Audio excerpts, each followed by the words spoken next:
Today we're making turkey taste like beef. The ingredients are soy sauce, smoked paprika, liquid smoke, and salt.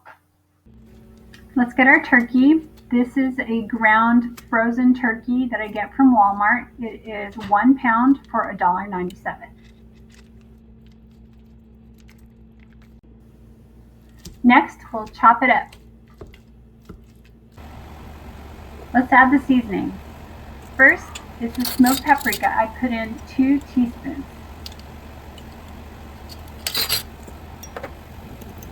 Next, I put in 2 pinches of the pink Himalayan sea salt.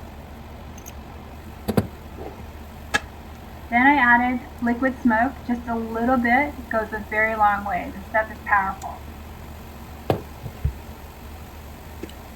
And finally, I used a 1/4 cup of soy sauce.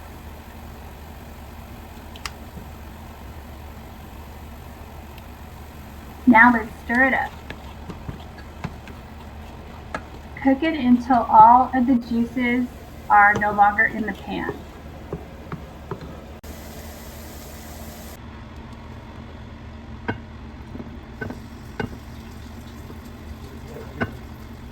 The final product looks and tastes a lot like beef, and you can add it to any dish that you would put beef in. Give it a try.